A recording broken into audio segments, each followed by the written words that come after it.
Hello student, one shot history ক্লাসে তোমাদের আবারও স্বাগত। আমি সুমিত স্যার।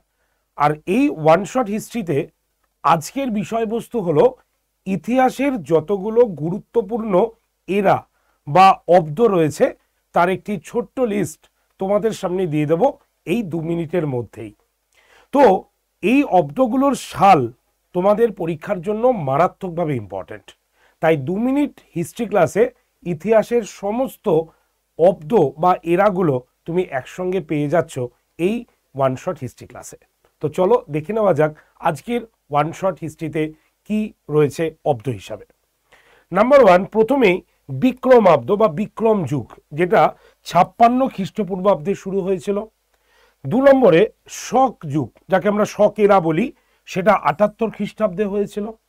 গুপ্ত যুগ মানে যাকে গুপ্ত এরা গুপ্তাব্দ বলি, সেটা 320 খ্রিস্টাব্দে শুরু হয়েছিল। হর্ষাব্দ কবে হয়েছিল? 606 খ্রিস্টাব্দকে আমরা হর্ষাব্দ বলি। কলচুরি অব্দ 248 খ্রিস্টাব্দে হয়েছিল। এছাড়াও লক্ষণ যুগ, যেটা 1119 খ্রিস্টাব্দকে বলা হতো। আচ্ছা, তোমার কলিযুগের যুগ, যেটা 3102 খ্রিস্টপূর্বাব্দকে বলা হয়েছিল। বুদ্ধের যুগ, বুদ্ধাব্দ, যেটা 544 খ্রিস্টপূর্বাব্দ বলা হয়। মহাবীরাব্দ, যেটা 528 খ্রিস্টপূর্বাব্দকে বলা হয়। নেপালের নেভার যুগ, যেটি 878 খ্রিস্টাব্দকে বলা হয়।